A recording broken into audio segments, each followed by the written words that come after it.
Hello everyone, welcome back to my new blog. আশা করছি তোমরা অনেক ভালো আছো, সুস্থ আছো। তোমরা যারা আমাকে চেনো না, আমি হলাম পূজা। তোমাদেরকে আবার একটু নতুন ব্লগে অনেক অনেক স্বাগত জানাই। আজকেও সকাল সকাল উঠে আমি অ্যাজ ইউজুয়াল ফ্রেশ হয়ে ব্রেকফাস্ট কমপ্লিট করে নিয়েছিলাম। তারপরে প্রথমেই আমি ম্যাথস নিয়ে বসে পড়েছি। তো আজকে আমি রিভিশন স্টার্ট করেছি আবারও। তো আমি প্রথমেই পার্সেন্টেজ চ্যাপ্টার দিয়ে যেহেতু স্টার্ট করি, তো অ্যাজ ইউজুয়াল আমি পার্সেন্টেজ চ্যাপ্টার দিয়েই স্টার্ট করেছি। আর গাগান প্রতাপ স্যারের যেহেতু আমার সাবস্ক্রিপশন নেওয়া আছে, তো আমি স্যারের যে ক্লাসের যে ম্যাথসগুলো ছিল পার্সেন্টেজ চ্যাপ্টারের, সেগুলো আমি প্র্যাকটিস করে নিচ্ছিলাম। কারণ আমার মনে হয় প্রিভিয়াস ইয়ারের বুক না, যেগুলো আমরা ক্লাসে করি সেটাও প্র্যাকটিস করতে হবে। তার সাথে তো প্রিভিয়াস ইয়ারের বুক মানে যার যেটা বুক ফলো করে সেটা করতেই হবে। তো আমি অনেক দিন ধরেই স্যারের ক্লাসের ম্যাথসগুলো আমি ঠিকমতো করছিলাম না, আমি জাস্ট বুক থেকেই করছিলাম।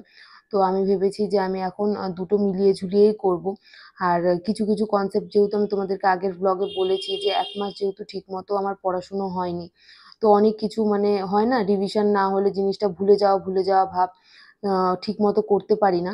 তো তাই জন্য এটাতে কি হচ্ছে, স্যারের যে ক্লাসগুলো করাচ্ছে সব টাইপেরই তো সামস করায়। সেগুলো রিভিশন করলে স্যারের ক্লাস দেখে আরেকবার করে দেখেও নিতে পারবো, বুঝেও যাবো। পরে আবারও যখন বুক থেকে করব তখন আমরা ভালোভাবে করতেও পারবো। তো যাই হোক, আর কিছু কিছু কনসেপ্ট আমি ভুলেও গেছিলাম। তো স্যারের ক্লাসগুলো আবারও রিপিটেডলি দেখছিলাম, যেখানে যেটা বুঝতে পারছিলাম না সেটা বোঝার চেষ্টা করছিলাম। আর কিছু কিছু কনসেপ্ট ভুলে গেলে তো হবে না, কারণ সব রকম কনসেপ্টই আমাদেরকে মাথায় রাখতে হবে। তাহলে কি আমরা বই থেকে দেখেও আমরা না দেখে করে নিতে পারবো, আগেই সলিউশন তাহলে দেখতে হবে না। আর তারপরে বসে পড়েছিলাম অ্যালজেব্রা চ্যাপ্টারটা নিয়ে। আজকের ক্লাসের ডিউরেশন ছিল ১.৫ ঘন্টা। তো আমি ১ ঘন্টার মতো করেছি, আর আধা ঘন্টার মতো আমার বাকি ছিল। যেহেতু আমার ক্লাস ছিল, আমার মাথাতেই নেই যে আজকে সোমবার, আর আমি ভেবেছি ছটের জন্য ছুটি দিয়েছে, ছট পুজোর জন্য। কিন্তু পরে আমি শুনি যে না, ছট পুজোর জন্য ছুটি দেয়নি। তো এন্ড মোমেন্টে আমি জানতে পারি। তো এখানে আমি অ্যালজেব্রা চ্যাপ্টারে যেগুলো স্যার ক্লাসে করিয়েছে সেগুলো নোট ডাউন করে নিয়েছিলাম।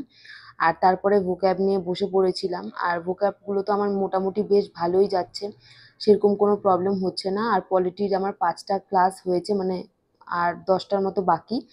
আর হিস্ট্রিরও আমার কিছুটা হয়ে গেছে, ৭-৮টার মতো, কিন্তু হিস্ট্রি অনেকটাই এখনো বাকি আছে। আর পলিটি আর হিস্ট্রির এইটুকুই হয়েছে, তাছাড়া জিওগ্রাফি আরও তো বাদবাকি যা যা আছে সেগুলো ধরিইনি। আর আমার রিজনিংও মোটামুটি এই ৫-৬টার মতো চ্যাপ্টার কমপ্লিট হয়েছে। তো যাই হোক, সেগুলো নিয়ে আমি অত মাথা ব্যথা করি না, যেহেতু আমি তোমাদেরকে আগেরও অনেকগুলো ব্লগে বলেছি আমার ম্যাথস নিয়েই মেন মাথা ব্যথা। তো যাই হোক, তারপরে আমি ক্লাসে যাওয়ার আগে একটু ক্লাসে আমি ট্যালির যে কনসেপ্টগুলো করাবে সেগুলো দেখছিলাম। সেগুলো তো আমার মাথাতেই ছিল না ক্লাস আছে। যেহেতু আমার একটা ফ্রেন্ড ছিল যার সাথে আমরা ক্লাস করি, সে আমাকে ফোন করে বলে যে আজকে ক্লাস আছে। তো আমি ফটাফট র্যাপিডো বুক করে আমি রওনা দিয়ে দিয়েছিলাম। আর তখন কিছু কাজ ছিল, সেগুলোও করতে পারিনি। তো আজকের জন্য এতটুকুই রাখছি। আর তোমাদের যদি এই ভিডিওগুলো ভালো লেগে থাকে, অবশ্যই লাইক, শেয়ার আর সাবস্ক্রাইব করো। দেখা হচ্ছে পরের একটা ব্লগে।